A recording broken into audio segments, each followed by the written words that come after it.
former President Trump's legal spokeswoman, Alina Habba, Fox News contributor, Kellyanne Conway. Alina, I start with you. You've had a day, and your legal team has had a day to absorb all this. The morning after the night before, beyond the double standard, what are you thinking? I think it's been obvious. I'm hoping that the American people are picking up on what is exactly going on. I think that it's hard not to at this point. You know, I keep thinking to myself, Sean, what am I going to say to the American people outside the courthouse for indictment number 4?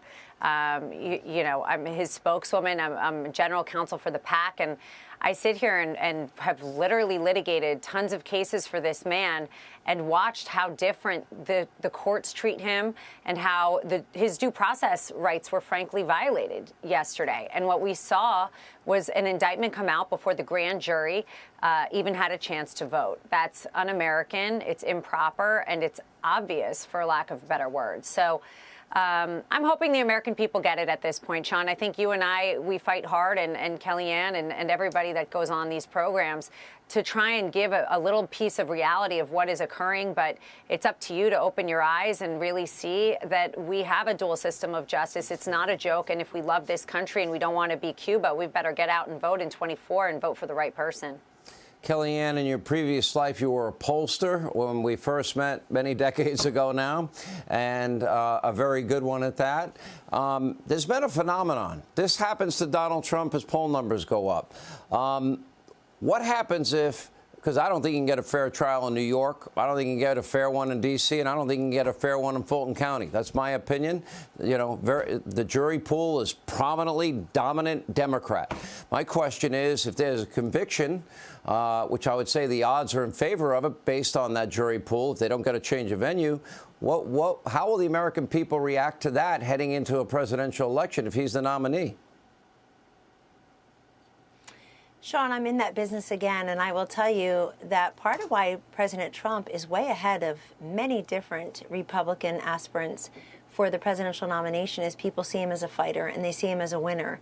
And they see him a little bit as a victim because, as Alina and others have pointed out quite correctly and cogently, there's a two-tiered system of justice, and it seems like there's one for Donald Trump and one for everyone else. How in the world can you have the most liberal county in Georgia, D.C., New York City, all these places that voted against him where I don't think he could get a fair trial, to be frank with you. And I don't think people facing the cameras with glee, promising to get Donald Trump as part of their election pitch, as law enforcement officers, as district attorneys and whatnot, I think he's got a lot of runway that will allow him to make that argument. But let me say this. I don't like to think of convictions and punishment and all that, but I think that the country, it's a very sad moment for the country. We are in uncharted waters. And I just want to say this. Voters decide who our presidents are. Not district attorneys, not big donors, not anchors, not pundits, not lawyers. Voters decide. I think that this will be litigated at the ballot box. All the problems with the Bidens, looking at Hillary Clinton laughing, and Donald Trump and the strength he had as our president for 4 years.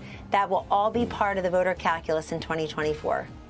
All right. Thank you, Kellyanne. Alina, thank you. We'll be following all this in the days, weeks, months to come. Hey, Sean Hannity here. Hey, click here to subscribe to Fox News YouTube page and catch our hottest interviews and most compelling analysis. You will not get it anywhere else.